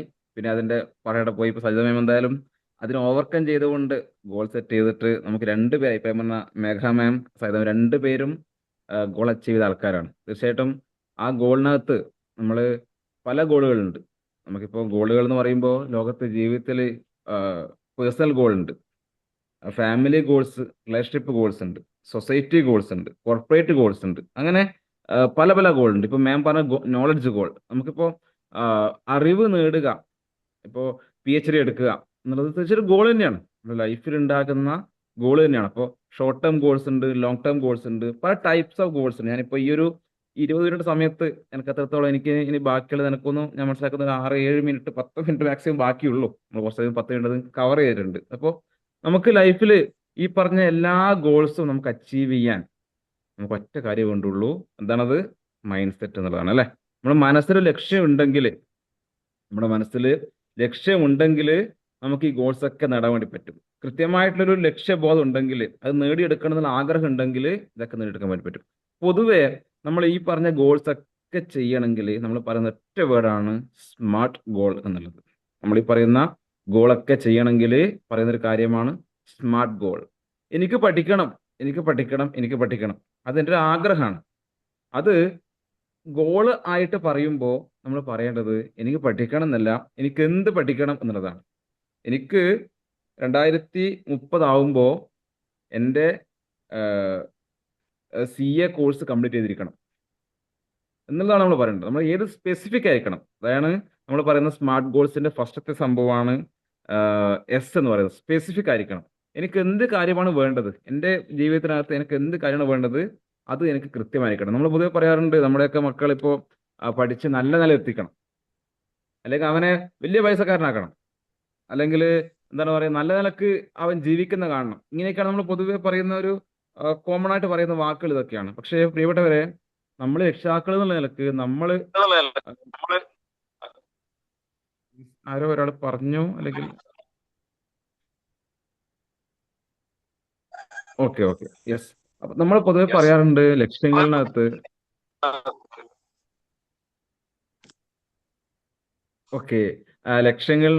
നമ്മൾ ലക്ഷ്യങ്ങൾ പറയുമ്പോൾ നമ്മൾ ഇതൊക്കെ നമ്മളൊരു അഭിപ്രായമായിട്ട് പറയാറുണ്ട്. അതായത് വലിയൊരു നല്ല ഇപ്പൊ ഞാൻ പറഞ്ഞ പോലെ തന്നെ എനിക്ക് പഠിക്കണം, നന്നായിട്ട് പഠിക്കണം എന്നൊക്കെ നമ്മൾ പറയണം. പക്ഷെ ഇവിടെ നമ്മൾ അതിനകത്ത് ഫസ്റ്റ് ഈ സ്മാർട്ട് ഗോൾ സെറ്റ് ചെയ്യുമ്പോൾ നമ്മൾ പറയുന്ന കാര്യം ഫസ്റ്റ് S, അത് സ്പെസിഫിക് ആയിരിക്കണം. ഓക്കെ, അദ്ദേഹം ഒന്ന് മ്യൂട്ട് ചെയ്യാവോ? ആരാണ് എനിക്ക് അറിയില്ല. ഞാൻ പറയുന്നത് തന്നെ എനിക്ക് റിപ്പീറ്റ് അത് കേൾക്കുന്ന എക്കോ ആണെന്ന് തോന്നുന്നു സാറേ. എക്കോ ആണല്ലേ? Okay okay yes okay okay. അപ്പൊ നമ്മൾ പറയാറുണ്ട് എനിക്ക് പഠിക്കണം, അല്ലെങ്കിൽ എനിക്ക് പൈസക്കാരനാവണം, അല്ലെങ്കിൽ എനിക്ക് ബിസിനസ്സുകാരനാവണം എന്നൊക്കെ നമ്മൾ പറയാറുണ്ട്. എൻ്റെ മകനെ നല്ലൊരു ബിസിനസ്സുകാരനാക്കണം. പക്ഷെ പ്രിയപ്പെട്ടവരെ, നമ്മളവിടെ കൃത്യമായിരിക്കണം, സ്പെസിഫിക് ആയിരിക്കണം. എന്ത് ബിസിനസ്? അതാണ് അതിൻ്റെ ഒരു ഗോളിന്റെ ഫസ്റ്റത്തെ തിയറി എന്ന് പറയുന്നത്. നമ്മൾ പറയുന്ന കാര്യങ്ങൾ വളരെ ക്ലിയർ ആയിരിക്കണം. എനിക്ക് മാനേജർ ആവണം. ഏത് കമ്പനിയുടെ, ഏത് ബാങ്കിന്റെ മാനേജർ, അല്ലെ ഏത് കോർപ്പറേറ്റ് കമ്പനിയുടെ മാനേജർ, അല്ലെങ്കിൽ എനിക്ക് ഇന്ന കമ്പനിയുടെ അങ്ങനെ ഒരു ലക്ഷ്യം വെച്ച് കഴിഞ്ഞാൽ മാത്രം നമുക്ക് നേടി പറ്റുക, കറക്റ്റ് അതിലേക്ക് എത്താൻ വേണ്ടി പറ്റുക. എനിക്കൊരു ബിസിനസ്സുകാരനാവണം എന്ന് പറയുന്നതിലുപരിയായിട്ട് എനിക്ക് ഏത് ബിസിനസ്സുകാരനാവണം. എനിക്കൊരു ഹോട്ടൽ ബിസിനസ്സുകാരനാവണം, അല്ലെങ്കിൽ എനിക്കൊരു എന്താ പറയുക, ഒരു ടെക്സ്റ്റൈൽ ഷോപ്പിന്റെ ഒരു ബിസിനസ്സുകാരനാവണം, ഇത്ര ടേൺ ഓവറുള്ള കമ്പനിയുടെ ബിസിനസ്സുകാരനാവണം. അങ്ങനെ കൃത്യമായിട്ടൊരു കൗണ്ട്, അല്ലെങ്കിൽ കൃത്യമായിട്ടൊരു സ്പെസിഫിക് ആയിട്ടുള്ള ഒരു കാര്യം നമുക്ക് പറയാൻ വേണ്ടി പറ്റണം. അതാണ് ഫസ്റ്റ് നമ്മൾ പറയുന്നത് സ്മാർട്ട് എന്ന് പറയുന്നത്, S എന്ന് പറയുന്നത്. രണ്ടാം സംഭവമാണ് മെഷറബിൾ ആയിരിക്കും നമ്മൾ ലക്ഷ്യങ്ങൾ. നമുക്ക് പറയുമ്പോൾ കൃത്യമായിട്ട് ഞാനൊരു കോടീശ്വരനാവണം എന്ന് പറയുമ്പോൾ എത്ര പൈസ, കോടീശ്വരൻ എന്ന് പറയുമ്പോൾ അതായത് പൈസക്കാരനാവണം എന്ന് പറയുമ്പോൾ ആ പൈസ എന്ന് പറയുമ്പോൾ അത് എത്രയാണെന്ന് നമുക്ക് പറയാൻ വേണ്ടി പറ്റണം. 1 രൂപയാണോ, അല്ലെ 10 കോടിയാണോ? 1 രൂപയും പൈസയാണ്, 10 കോടിയും പൈസയാണ്. നമുക്ക് എത്ര കോടി, അല്ലെങ്കിൽ എത്ര എമൗണ്ട്, 10 ലക്ഷമാണോ, എത്ര പൈസ നമുക്ക് ഉണ്ടാക്കാൻ വേണ്ടി പറ്റണം, അല്ലെങ്കിൽ എനിക്ക് ഇത് സമ്പാദിക്കാൻ വേണ്ടി പറ്റണം. സേവിങ്സ് ഉണ്ടായിരിക്കണം. എത്ര സേവിങ്സ് ഉണ്ടായിരിക്കണം, കൃത്യമായിട്ട് നമുക്ക് പറയാൻ വേണ്ടി പറ്റണം. അപ്പൊ നമ്മളിപ്പം പറയാറുണ്ട് നല്ല ജോലി നേടണം എന്ന് പറയാറുണ്ട്. അപ്പൊ നല്ല ജോലി എന്നുപരിയായിട്ട് അത് ഏത് ജോലി, ഉദാഹരണത്തിന് പറഞ്ഞതുപോലെ എനിക്ക് കോഴിക്കോട് മെഡിക്കൽ കോളേജിൽ BDSന്റെ ഡോക്ടർ ആവണം. 2034 ഞാൻ കോഴിക്കോട് മെഡിക്കൽ കോളേജിൽ BDSന്റെ ഡോക്ടർ ആയിരിക്കും എന്നൊരു പ്ലസ് ടു കാരൻ പറയുകയാണെങ്കിൽ നമുക്ക് കൃത്യമായിട്ട് പറയാൻ വേണ്ടി പറ്റും, ഇവനൊരു വിഷൻ ഉണ്ട്, ഇവൻ കൃത്യമായിട്ട് ഗോൾ സെറ്റ് ചെയ്തിട്ടാണ് ഇവൻ പറയുന്നത് നമുക്ക് പറയാൻ വേണ്ടി പറ്റും. അല്ലാതെ പലപ്പോഴും വീട്ടിൽ പറയാറുണ്ട്, എനിക്ക് ഡോക്ടർ ആവണം, എനിക്ക് വക്കീലാവണം, എനിക്ക് എഞ്ചിനീയർ ആവണം. ഏത് എഞ്ചിനീയർ? എഞ്ചിനീയറിംഗ് മേഖല പലതുണ്ട് അല്ലേ? ഏത് വർഷം എഞ്ചിനീയർ ആവണം? അപ്പോൾ നമുക്ക് കൃത്യമായിട്ട് അറിയാം. അതായത് ഇന്ന് നമ്മൾ പ്ലസ് ടു പഠിക്കുന്ന ഒരു കുട്ടി പറയാണ് എനിക്ക് 2030 എഞ്ചിനീയർ ആവണമെന്ന് പറയുകയാണെങ്കിൽ നമുക്ക് അവരോട് പറയാൻ വേണ്ടി പറ്റണം, ഈ വർഷം 2 വർഷം കഴിഞ്ഞാൽ നിനക്ക് എഞ്ചിനീയറിംഗ് എടുക്കാൻ വേണ്ടി പറ്റും. അപ്പോൾ എഞ്ചിനീയറിംഗ് എടുക്കണമെങ്കിൽ അവൻ എന്ത് ഡിഗ്രി പഠിക്കണം? അപ്പോൾ അവന് എഞ്ചിനീയറിംഗിന് മുന്നേ +1 ഏത് കോഴ്സ് എടുക്കണം? ഏത് പ്ലാറ്റ്ഫോമിലേക്ക് അവൻ മാറണം? ബയോളജി സയൻസ് എടുത്താൽ മതിയോ? ഹ്യൂമാനിറ്റീസ് എടുത്തു കഴിഞ്ഞാൽ അവന് എഞ്ചിനീയറിംഗ് പോകാൻ വേണ്ടി പറ്റുമോ? കൊമേഴ്സ് എടുത്തു കഴിഞ്ഞാൽ അവന് എഞ്ചിനീയറിംഗ് പോകാൻ വേണ്ടി പറ്റുമോ? കമ്പ്യൂട്ടർ സയൻസ് ആണോ അവന് വേണ്ടത് എന്ന് ആർക്ക് മനസ്സിലാക്കാൻ വേണ്ടി പറ്റണം? ഒരു 10ാം ക്ലാസ്സുകാരന് മനസ്സിലാക്കിയാൽ മാത്രമേ അവൻ 10ാം ക്ലാസ്സിൽ നിന്ന് എഞ്ചിനീയറിംഗ് പറഞ്ഞിട്ട് കാര്യമുള്ളൂ. അപ്പോൾ കൃത്യമായ സ്പെസിഫിക് ആയിരിക്കണം, മെഷറബിൾ ആയിരിക്കണം, നമുക്ക് കാണുമ്പോൾ ഏകദേശം ഓക്കെ കറക്റ്റ് ആണ് എന്ന് പറയാൻ വേണ്ടി പറ്റണം. മൂന്നാമത്തെ സംഭവമാണ് അച്ചീവബിൾ. അതായത് നമ്മൾ പറയുന്ന നേട്ടങ്ങൾ അല്ലെങ്കിൽ ലക്ഷ്യങ്ങൾ, വെക്കുന്ന ലക്ഷ്യങ്ങളൊക്കെ നമുക്ക് അച്ചീവബിൾ ചെയ്യാൻ പറ്റണം. അച്ചീവബിൾ ചെയ്യാന്ന് പറയുമ്പോൾ ഒരു 24 അവേഴ്സിനുള്ളിൽ നേടാൻ പറ്റുന്ന കാര്യം മാത്രമേ നമ്മൾ ഒരു ദിവസം രാവിലെ ഒരു ഷോർട്ട് ടേം ഗോളിൽ പറയാൻ വേണ്ടി പാടുള്ളൂ. നമ്മൾ എപ്പോഴും പറയാറുണ്ട്, നമ്മളിപ്പോൾ ചിലപ്പോൾ ഒരു ദിവസം എനിക്ക് ഒരു പുസ്തകം വായിക്കണം, ഒരു ദിവസം എനിക്ക് 2 പുസ്തകം വായിക്കണം എന്നുള്ളതൊക്കെ നമുക്ക് അച്ചീവബിൾ ആണ്. കേൾക്കുമ്പോൾ ഓക്കെ ഇവൻ 2 ദിവസം വായിക്കാൻ പറ്റും. ഒരു ദിവസം എനിക്ക് 150 പുസ്തകം വായിക്കണം എന്ന് പറഞ്ഞാൽ നമ്മൾ പറയും ഒരു ദിവസം 150 പുസ്തകം വായിക്കാനോ എന്നുള്ളൊരു കൺഫ്യൂഷൻ നമുക്ക് വരും. കേൾക്കുന്ന ആൾക്കാർക്ക് കുറച്ചൊരു ധാരണ വേണം, അച്ചീവബിൾ ആയിരിക്കണം, നിങ്ങൾക്ക് വായിക്കാൻ പറ്റുമോ? ഒരു ദിവസം 150 പുസ്തകം വായിക്കാൻ പറ്റുമോ? ഒരു ദിവസം 1000 പുസ്തകം വായിക്കാൻ വേണ്ടി പറ്റുമോ? അല്ലെങ്കിൽ നമുക്ക് ഒരു ദിവസം ഇത്ര ട്രാവൽ ചെയ്യണം. ഇപ്പോൾ ട്രാവൽ ചെയ്യാന്ന് പറയുമ്പോൾ നമ്മൾ നടന്നിട്ടാണ് പോകുന്നതെങ്കിൽ ഒരു ദിവസം ഒരു വ്യക്തിക്ക് നടന്നു പോകുന്ന ഒരു ഏകദേശം ഒരു ലിമിറ്റ് ഉണ്ടല്ലോ അല്ലേ? ഒരു ഉദാഹരണം പറയുന്നത് 100 കിലോമീറ്റർ എന്ന് വിചാരിക്കാം. ഓക്കെ, മേ ബി 100 കിലോമീറ്റർ അദ്ദേഹത്തിന് ഒരു ദിവസം നടക്കാൻ പറ്റുമായിരിക്കും. പക്ഷേ ഒരു ദിവസം ഞാൻ 2000 കിലോമീറ്റർ നടക്കും, അല്ലെങ്കിൽ ഒരു ദിവസം 5000 കിലോമീറ്റർ നടക്കും എന്ന് പറയുമ്പോൾ അത് കേൾക്കുന്ന കൂട്ടർക്ക് നമുക്കറിയാം ഇവൻ വെറുതെ ഫാള് പറയുന്നതാണ്, അതൊരിക്കലും അച്ചീവ് ചെയ്യാൻ പറ്റാത്ത കേസാണെന്ന് നമുക്ക് ഏകദേശം നമുക്ക് ധാരണ ഉണ്ടാവും. അപ്പോൾ അതേപോലെ ഒരു അച്ചീവ് ചെയ്യാൻ പറ്റുന്ന, അല്ലെങ്കിൽ നമുക്കൊരു ഇന്ത്യൻ പ്രസിഡന്റ് ആവണം, നമുക്കൊരു ഇവിടെ നിന്നുകൊണ്ട് പറയാം ഇന്ത്യൻ പ്രസിഡന്റ് ആവണമെങ്കിൽ ഇന്ത്യൻ പ്രധാനമന്ത്രി ആവണം എന്ന് പറയുമ്പോൾ ഓക്കെ അച്ചീവബിൾ ആണോ? ഇന്ത്യൻ പ്രധാനമന്ത്രി ആവണമെന്ന് ഞാൻ പറഞ്ഞത് അച്ചീവബിൾ ആണോ? ഇവിടെവരെ നമ്മൾ ആരെങ്കിലും പറയാണ് എനിക്കൊരു ഇന്ത്യൻ പ്രധാനമന്ത്രി ആവണം എന്ന് പറയുന്നത്, ഒരു 18 വയസ്സൊക്കെ കഴിഞ്ഞ ആൾക്കാർ പറയാണ് എനിക്ക് ഇന്ത്യൻ പ്രധാനമന്ത്രി ആവണം എന്ന് പറഞ്ഞു കഴിഞ്ഞാൽ ഇന്ത്യയിൽ ജനിച്ച ഒരു വ്യക്തി പറയുകയാണെങ്കിൽ അത് അച്ചീവബിൾ ആണോ? അതെ. അച്ചീവബിൾ ആണല്ലേ? ഞാൻ പറയുകയാണ് എനിക്ക് അമേരിക്കൻ പ്രസിഡന്റ് ആവണം, പറ്റുമോ? ഇല്ല ഇല്ല. അതൊരു ലിമിറ്റ് ഉണ്ടല്ലേ? നമ്മൾ രാജ്യത്ത് നിൽക്കുമ്പോൾ ആ രാജ്യത്തിന്റെ ഭരണഘടനയും അവിടുത്തെ റൂൾസ് ഒക്കെ ഉണ്ടാവും. അമേരിക്ക ജനിച്ച സിറ്റിസൺ ആയിരിക്കണം, അങ്ങനെ കുറച്ച് റൂൾസ് അവരുടെ ഉണ്ടാവും. അപ്പൊ അതേപോലെ നമ്മൾ പറയുന്ന കാര്യങ്ങൾ നമുക്ക് എന്താവണം, കേൾക്കുന്ന ആൾക്കും ഇത് ഇവൻ അച്ചീവ് ചെയ്യാൻ പറ്റുന്ന ഗോൾ ആണ് എന്ന് നമുക്ക് പറയാൻ വേണ്ടി പറ്റണം. അതാണ് അച്ചീവബിളിലെ SMA എന്ന് പറയുന്നത്. അടുത്ത സംഭവമാണ് R, റിലവൻ്റ് ആയിരിക്കണം. നമ്മളൊരു ഗോൾ പറയുമ്പോൾ അത് കുറച്ചുകൂടി കേൾക്കുന്ന ആൾക്കും അതിലൊരു ബന്ധം വേണം. ഇപ്പൊ പറയാണ് എനിക്കൊരു കള്ളുകൂടിനാവണം, കള്ളുകൂടിയനാവുന്ന ഒരു ഗോളാണോ? എനിക്കൊരു പെണ്ണുപിടിനാവണം, അതൊരു ഗോളാണോ? എനിക്ക് നല്ലൊരു വായി നോക്കിയാവണം, അതൊരു ഗോളാണോ? നമുക്ക് കേൾക്കുമ്പോൾ അതൊരു റിലവൻസ് ഇല്ല അല്ലേ? നമുക്ക് പറയുന്ന ഗോള് വളരെ ക്ലിയർ ആയിട്ട് മറ്റുള്ള ആൾക്കാർക്ക് എന്ത് ചെയ്യണം, ഒരു റിലവൻ്റ് ആയിട്ടുള്ള ഒരു ഗോൾ വേണം സെറ്റ് ചെയ്യാൻ. ഫൈനലി പറയുന്നത് ടൈമാണ്. നമ്മൾ ടൈം നിശ്ചയിക്കണം, ടൈം ബൗണ്ട് ആയിരിക്കണം. അതായത് സ്മാർട്ടിനകത്ത് നമുക്ക് കൃത്യമായിട്ട് നമ്മളൊരു ഇയർ സെറ്റ് ചെയ്യണം. ഞാൻ 2030 എവിടെ എത്തി ഉണ്ടാവണം എന്നുള്ള ഗോൾ നമ്മൾ ഇപ്പോഴും സെറ്റ് ചെയ്യാൻ വേണ്ടി പറ്റണം.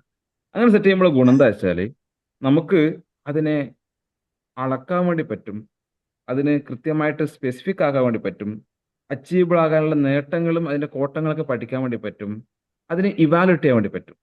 ഞാനിപ്പോൾ 2030 എനിക്കൊരു ഉദാഹരണത്തിന് പറയാ വെച്ചാൽ ഞാനൊരു ടീച്ചർ ആവണം എന്നാണ് എൻ്റെ ഗോൾ എന്ന് വിചാരിക്കുക. 2030 ഞാൻ ടീച്ചർ ആവണമെങ്കിൽ ഞാൻ എന്ത് ചെയ്തിരിക്കണം, ഇപ്പോൾ ഡിഗ്രി പൂർത്തിയാക്കിയിരിക്കണം, 2 വർഷത്തെ BEd കഴിഞ്ഞിരിക്കണം, അതിനുശേഷം മിനിമം ആ സമയത്ത് തന്നെ പറ്റുമെങ്കിൽ ഓക്കെ സെറ്റ് എഴുതി പാസ്സാവണം. ഇങ്ങനെ കുറേ കടമ്പകളുണ്ട്. അപ്പോൾ 4 വർഷം കൊണ്ട് ആവണമെങ്കിൽ ഇപ്പോൾ ഡിഗ്രി കഴിഞ്ഞ ഒരാൾക്കാണ് 2030 ആകുമ്പോഴേക്കും ടീച്ചറായി കയറണം എന്ന് കർശനമായി പറയാൻ വേണ്ടി പറ്റുക. അപ്പോൾ അങ്ങനെ നമുക്ക് അപ്പോൾ എന്താക്കാൻ വേണ്ടി പറ്റും, ഈ 2 വർഷം കൊണ്ട് ഡിഗ്രി BEd പൂർത്തിയാകുന്നുണ്ടോ നമുക്ക് അറ്റ് നോക്കാൻ വേണ്ടി പറ്റും. എനിക്ക് സെറ്റ് എഴുതി പിടിക്കാൻ പറ്റിയോ നോക്കാൻ വേണ്ടി പറ്റും. അല്ലാതെ ഞാൻ 2030 തലേന്ന് വന്നിട്ട് ഇതൊക്കെ ഞാൻ അച്ചീവ് ചെയ്തോ എന്ന് നോക്കി കഴിഞ്ഞാൽ കാര്യമില്ല. ഇതൊക്കെ അച്ചീവ് ചെയ്യണമെങ്കിൽ നമുക്ക് പ്ലാൻ ചെയ്യാൻ വേണ്ടി പറ്റും, പ്രിപ്പയർ ചെയ്യാൻ വേണ്ടി പറ്റും. അതിനുശേഷമാണ് എന്ത് ചെയ്യുക, നമുക്ക് ഇത് നടപ്പിലാക്കാൻ വേണ്ടി പറ്റുക. അപ്പോൾ നമ്മുടെയൊക്കെ ജീവിതത്തിൽ ഇങ്ങനെ ഓരോരോ മേഖലകളിലേക്ക് നമ്മൾ ഗോൾസിലേക്ക് സെറ്റ് ചെയ്യുമ്പോൾ നമ്മൾ കൃത്യമായിട്ട് ഈ കാര്യങ്ങളൊക്കെ എന്ത് ചെയ്യണം, നമ്മൾ അച്ചീവബിൾ ആണോ, നമ്മൾ ചെയ്തിട്ടുണ്ടോ, ചെയ്യാൻ വേണ്ടി പറ്റിയിട്ടുണ്ടോ എന്നുള്ള കാര്യം കൃത്യമായിട്ട് നമുക്ക് നോക്കിക്കഴിഞ്ഞാൽ നമുക്ക് നമ്മുടെ ഗോളിലേക്ക് പോകാൻ വേണ്ടി പറ്റും. ഇവിടെ ഇങ്ങനെ ഈ പറഞ്ഞത് പോലെയാണോ നിങ്ങൾക്ക് ഗോൾ സെറ്റ് ചെയ്തിട്ടുള്ളത്? നമ്മുടെയൊക്കെ ജീവിതത്തിൽ ഈ പറഞ്ഞ കാര്യങ്ങൾ പോലെ ഞാൻ ഗോൾ സെറ്റ് ചെയ്തിട്ടാണ് ഇതൊക്കെ നേടിയത്, അങ്ങനെ ആൾക്കാരും ഉണ്ടോ? ഈ സ്മാർട്ട് എന്ന് പറയുന്ന സംഭവം കൃത്യമായിട്ട് ഞാൻ നടപ്പിലാക്കിയിട്ടാണ് ഞാൻ എൻ്റെ ഗോൾ അച്ചീവ് ചെയ്തിട്ടുള്ളത്, അങ്ങനെ ആരെങ്കിലും ഉണ്ടോ? അതെ അതെ സൈതമ ഇങ്ങനെ തന്നെയാണ്. കൃത്യമായിട്ട് ഞാൻ സ്മാർട്ട് ഗോൾ തന്നെ ഫസ്റ്റ് തന്നെ സെറ്റ് ചെയ്തിട്ടുണ്ടായിരുന്നു. ഉണ്ടായിരുന്നു ഉണ്ടായിരുന്നു. ഉണ്ടായിരുന്നു അല്ലേ, ഗ്രേറ്റ്. അതേപോലെ വേറെ വേറെ ആരെങ്കിലും?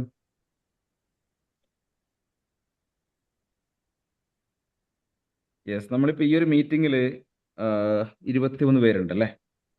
23 പേരിൽ ഒരാൾ മാത്രമാണ് അങ്ങനെ കൃത്യം. നമ്മളിപ്പോൾ ഒരു വീട് പ്ലാൻ ചെയ്യുമ്പോൾ നമ്മൾ മനസ്സിൽ എന്തെങ്കിലും വരച്ചിട്ടാണല്ലോ നമ്മൾ ഇറങ്ങുക അല്ലേ. നമ്മൾ കൃത്യമായിട്ടൊരു പ്ലാൻ എഴുതി വെച്ച് വരച്ച് അതിൻ്റെ ഇത്ര സ്ക്വയർ ഫീറ്റ് ആണ് വരിക, അതിന് ഇത്ര മെറ്റൽ വേണ്ടി വരും, ഇത്ര കമ്പി വേണ്ടി വരും, ഇത്ര ജില്ലി വേണ്ടി വരും, അല്ലെങ്കിൽ ഇത്ര സിമെന്റ് വേണ്ടി വരും, അതിന് അങ്ങനെ ഇങ്ങനെ ഇന്റർലോക്ക് ഇത്ര സ്ക്വയർ ഫീറ്റ് ആണ് വേണ്ടി വരിക, അപ്പോൾ ഇത്ര സ്ക്വയർ ഫീറ്റിന്റെ സ്പേസ് അവിടെ ഉണ്ട്. അങ്ങനെ ഓരോ പോയിന്റ് വൈസ് നമ്മൾ എന്ത് ചെയ്യുന്നുണ്ട്, നമ്മൾ കൃത്യമായി മെഷറബിൾ എഴുതിയിട്ട് നമ്മുടെ കയ്യിലൊരു പ്ലാൻ ഉണ്ടാവും അല്ലേ. ഈ പ്ലാൻ വെച്ചിട്ടാണ് നമ്മൾ എന്ത് ചെയ്യുക, വീട്ടിലേക്ക് ഇറങ്ങുക. അത് വീടിന്റെ കുറ്റിയൊക്കെ അടിച്ച് 2 നില വാർത്തതിന് ശേഷം അല്ലല്ലോ നമ്മൾ ഈ പ്ലാൻ ഉണ്ടാക്കുക. നമ്മൾ ഫസ്റ്റ് വീടിന്റെ പ്ലാനിങ് തുടങ്ങുന്നതിന്റെ സ്റ്റാർട്ടിങ്ങിൽ നമ്മൾ ചെയ്യുന്ന കാര്യമാണ് കൃത്യമായിട്ട് പ്ലാൻ വരച്ചുണ്ടാക്കുക എന്നുള്ളത് അല്ലേ. അപ്പോൾ നമ്മുടെ ലൈഫ് എത്രത്തോളം പ്രാധാന്യമുണ്ട്? നമ്മളെപ്പോഴും പറയുന്നത് നമ്മളെ വീടിന് ഭയങ്കര പ്രാധാന്യം നമ്മൾ കൊടുക്കാറുണ്ട്. വീടാണ് നമുക്കൊക്കെ ഡ്രീം ഹോം വന്നു ചേരുന്ന സംഭവങ്ങൾ. പക്ഷേ ആ വീടിന് കൊടുക്കുന്ന പ്രാധാന്യത്തെക്കാൾ വീടൊരു ലക്ഷ്യമാണ് കേട്ടോ. എല്ലാവർക്കും ഒരു ആഗ്രഹവും ലക്ഷ്യമൊക്കെയാണ് വീടുണ്ടാക്കുക എന്നുള്ളത്. അത് നടക്കട്ടെ, എല്ലാവരുടെയും ആഗ്രഹങ്ങളുണ്ട്. പക്ഷേ അതിൻ്റെ ഒരു 10 ഇരട്ടി പ്രാധാന്യം നമ്മൾ എന്ത് ചെയ്യണം, നമ്മുടെ ലൈഫിൽ ഈ ഒരു സംഭവത്തിൽ നമ്മൾ കൊടുക്കണം. അങ്ങനെ കൊടുത്താൽ മാത്രമാണ് നമുക്ക് ലൈഫിൽ കൂടുതൽ ലൈഫ് സെറ്റാക്കാൻ വേണ്ടി പറ്റുക. ഇവിടെ വരെ നമുക്ക് എല്ലാവർക്കും അറിയാം പാമ്പൻ പാലം അല്ലേ. പാമ്പൻ പാലം എന്ന് പറയുമ്പോൾ നമ്മൾ എല്ലാവരും കേട്ടിട്ടുണ്ടാവും. രാമനാഥപുരത്തിൽ തമിഴ്നാട്ടിലെ രാമനാഥപുരത്തുമായിട്ടും പാമ്പൻ ദ്വീപോട് കണക്ട് ചെയ്യുന്ന ഏക പാലമാണ് പാമ്പൻ പാലം. 1914 ഈ ഒരു പാമ്പൻ പാലം നിർമ്മിച്ചത്. ഈ പാമ്പൻ പാലം ബ്രിട്ടീഷുകാരാണ് നിർമ്മിച്ചത്. വില്യം എന്ന് പറയുന്ന ഒരു എഞ്ചിനീയറാണ് ഈ ഒരു പാലം നിർമ്മിച്ചത്. അപ്പോൾ ആ പാലം 1911 പണി തുടങ്ങി. കാരണം വലിയൊരു ദ്വീപും കടലും കടലിടുക്കുമായിട്ട് കണക്ട് ചെയ്യുന്ന ഒരു ഏരിയ ആണ്. അപ്പോൾ ആ വലിയൊരു കടലിന്റെ നടുവിലാണ് ഈ ഒരു പാമ്പൻ ദ്വീപോട് കണക്ട് ചെയ്തുകൊണ്ട് രാമനാഥപുരം ജില്ലയും പാമ്പൻ ദ്വീപോട് കണക്ട് ചെയ്തിട്ട് പാലം 1911 പണി തുടങ്ങി. 2014 3 വർഷത്തിന് ശേഷം ഈ പാലം പണി പൂർത്തിയാവുകയാണ്. ഏകദേശം 2345 മീറ്റർ ആണ് ഈ ഒരു പാലത്തിന്റെ കടൽപ്പാലത്തിന്റെ ഇന്ത്യയിലത്തെ ആദ്യത്തെ കടൽപ്പാലം എന്നാണ് വിശേഷിപ്പിക്കാം ഈ ഒരു പാലത്തിന്. അന്ന് തുടങ്ങിയപ്പോൾ ആ ഒരു പാലം നിർമ്മിച്ചത്.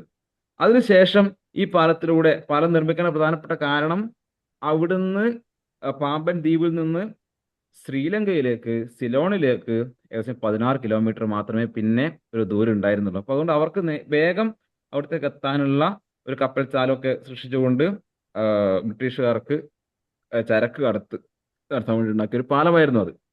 അതിനുശേഷം 1964 അവിടെ വലിയ രാത്രിയിൽ ഈ ഒരു പാമ്പൻ പാലത്തിൽ ചുഴലിക്കാറ്റ് വരികയാണ്. നമുക്കറിയാം ധനുഷ്കോടി എന്ന് പറയുന്ന ആ മേഖല അങ്ങനത്തെ ഒറ്റപ്പെട്ടു പോയ ഒരു സമയമായിരുന്നു അത്. കാരണം ആ ചുഴലിക്കാറ്റ് വന്നപ്പോൾ ഡിസംബർ 13 രാത്രിയിൽ ആ പാലത്തിലേക്ക് കൂടി ഒരു ട്രെയിൻ പോകുന്നുണ്ടായിരുന്നു. ആ ട്രെയിൻ അടക്കം ആ ഒരു കടലിലേക്ക് വീഴുകയും ഒലിച്ചു പോവുകയും നിരവധി ആയിരക്കണക്കിന് ആൾക്കാർ മരിച്ച ഒരു സംഭവം ഉണ്ടായിരുന്നു. 1964 ഡിസംബർ 13 രാത്രിയിലാണ് സംഭവമാണ്. അതിനുശേഷം ഈ ഒരു പാലം തകർന്നു. ആ ഒരു നാടാകെ ഒറ്റപ്പെട്ട അവസ്ഥ ഉണ്ടായിരുന്നു. അത്രയും ജനങ്ങൾ താമസിക്കുന്ന ഒരു നാട് പൂർണ്ണമായിട്ടും ഒറ്റപ്പെട്ട അവസ്ഥ ഉണ്ടായിരുന്നു. അപ്പൊ അങ്ങനെ ഒറ്റപ്പെട്ട സമയത്ത് ആ ഒരു പാലം പുനർനിർമ്മിക്കാൻ വേണ്ടിയിട്ട് ഇന്ത്യ സർക്കാർ അതിന് മുൻകൈ എടുക്കുകയാണ്. മുൻകൈ എടുക്കുമ്പോൾ അവർ ആദ്യം വിളിച്ചത് നമ്മുടെയൊക്കെ അഭിമാനമായിട്ടുള്ള മെട്രോമാൻ എന്നറിയപ്പെടുന്ന ഈ ശ്രീധരനെ ആയിരുന്നു. അപ്പൊ ഈ ശ്രീധരനെ വിളിച്ച് അദ്ദേഹം വന്നു, കാര്യങ്ങളൊക്കെ നോക്കി. അപ്പൊ നോക്കിയ സമയത്ത് അദ്ദേഹത്തോട് പറഞ്ഞൊരു കാര്യം, ഈ ഇത് 6 മാസം കൊണ്ട് പൂർത്തിയാക്കണം എന്നായിരുന്നു പറഞ്ഞത്. അപ്പോൾ അവിടെ ഒരു ക്യാപ്റ്റൻ ഉണ്ട് അവരുടെ, ഇതിന്റെ ഹെഡായിട്ടുള്ള ഗാംഗുലി എന്ന് പറഞ്ഞ അദ്ദേഹം. അപ്പോൾ ഗാംഗുലി പറയുകയാണ് ഇത് 6 മാസം പോരാ, 3 മാസം കൊണ്ട് മാക്സിമം പൂർത്തിയാക്കണം എന്ന് വേറൊരു നിർദ്ദേശം കൂടി കൊടുക്കുകയാണ്. ഈ രണ്ട് നിർദ്ദേശവും കേട്ടിട്ടാണ് മെട്രോമാൻ ഇ ശ്രീധരൻ, അന്ന് മെട്രോമാൻ പദവി ഒന്നും അദ്ദേഹത്തിന് ഇല്ല, പക്ഷേ ശ്രീധരൻ എന്ത് ചെയ്യാണ് ഈ ഒരു പണിക്ക് 1964 ഇറങ്ങുന്നത്. അപ്പൊ അദ്ദേഹം അവിടെ വന്ന സമയത്ത് ആദ്യം അദ്ദേഹം നോക്കിയത് ഏകദേശം 146ഓളം ഗഡറുകൾ ഇത് കണക്ട് ചെയ്യുന്ന ഒരു സംഭവം, അതായത് പാലം കണക്ട് ചെയ്യുന്ന സംഭവമാണ് വരുന്നത്. അപ്പോ ഇതിനകത്ത് ഭൂരിപക്ഷവും 125ഓളം ഈ ഗഡറുകളും ഈ 146ഉം ലണ്ടനിൽ നിന്ന് കൊണ്ടുവന്ന സംഭവമാണ്.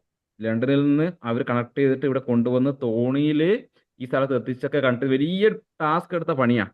അതാണ് 6 മാസം കൊണ്ട് പൂർത്തിയാക്കാൻ പറയുന്നത്. അപ്പോൾ സ്വാഭാവികമായിട്ടും ഇത് ലണ്ടനിൽ നിന്ന് വീണ്ടും കണക്ട് ചെയ്ത് കൊണ്ടുവരണമെങ്കിൽ തന്നെ 6 മാസത്തിന് മുകളിൽ വേണ്ടി വരും. ആ ടാസ്ക് എങ്ങനെ പൂർത്തിയാക്കാം? അദ്ദേഹം ഒരു ഗോൾ സെറ്റ് ചെയ്യാണ്, ഇത് എത്രയും പെട്ടെന്ന് പൂർത്തിയാക്കേണ്ടതുണ്ട്. അപ്പോൾ അങ്ങനെ മെട്രോമാൻ ആയിട്ടുള്ള ഈ ശ്രീധരൻ അദ്ദേഹത്തിന്റെ മനസ്സിലേക്ക് വേറെ ഐഡിയ വരികയാണ്. ഈ ഒരു പാലത്തിന്റെ 125ഓളം ഗഡറുകൾ ഈ കടലിലാണ് വീണിട്ടുള്ളത്. ഏകദേശം 2 കിലോമീറ്റർ ചുറ്റളവിൽ ഈ ഗഡറുകൾ മുഴുവൻ ഉണ്ട് കടലിനകത്ത്, കടലിനകത്ത് ഉണ്ട്. നമുക്കറിയാം കടലിനകത്ത് ഈ സംഭവങ്ങളൊക്കെ ഉണ്ട്.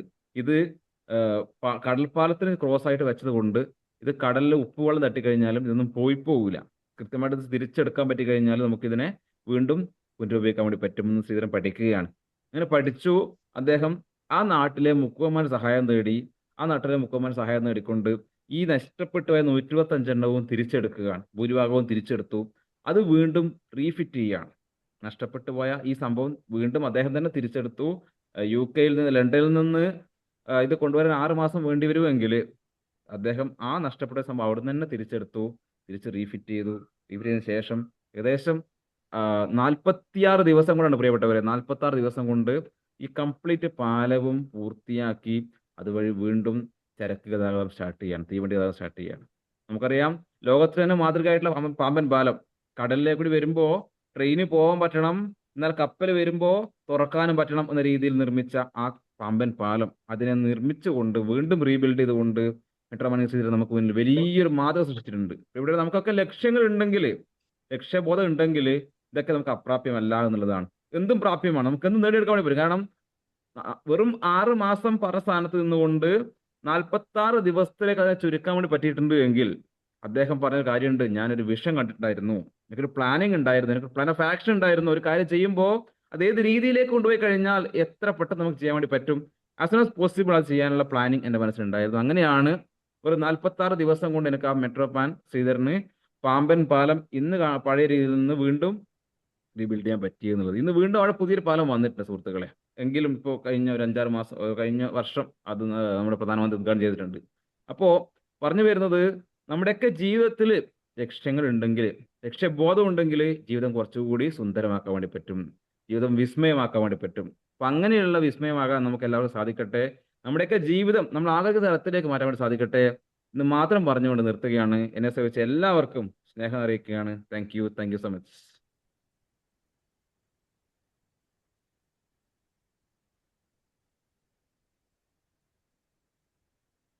താങ്ക് യു സാർ, വളരെ നല്ലൊരു ക്ലാസ് ആയിരുന്നു. നമുക്ക് സ്മാർട്ട് ഗോൾ സെറ്റിംഗ് എന്തുമാത്രം ഇമ്പോർട്ടൻ്റ് ആണെന്ന് പറഞ്ഞു. അതായത് സ്മാർട്ട് ഗോൾ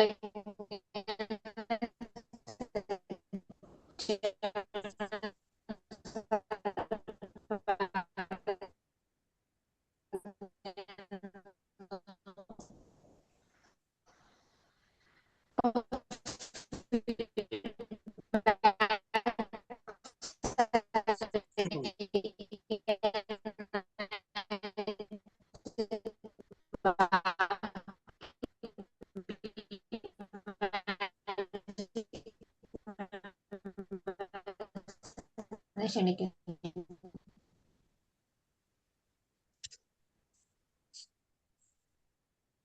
ഗുഡ് മോർണിംഗ്. ഞാൻ തന്നെ ആദ്യം വരാം. നല്ലൊരു ക്ലാസ് ആയിരുന്നു. ഈ ഗോൾ സെറ്റിംഗ് എന്നൊക്കെ കേട്ടപ്പോൾ ആദ്യം എനിക്ക് തോന്നി, ഈ പ്രായത്തിന് എന്തോന്ന് ഗോൾ സെറ്റിംഗ്. പക്ഷെ സ്വന്തം ചെറിയ കഥകളിലൂടെ അനുഭവത്തിലൂടെയൊക്കെ വിവരിച്ചപ്പോൾ വളരെ ഇൻട്രസ്റ്റ് ആയി തോന്നി. അപ്പൊ ഏത് പ്രായത്തിലും നമുക്കൊരു ഗോൾ സെറ്റിംഗ് വേണം. വളരെ നല്ല ക്ലാസ് ആയിരുന്നു, നല്ല ഇൻട്രസ്റ്റിംഗ് ആയിരുന്നു. Thank you very much. Thank you ma'am, thank you so much.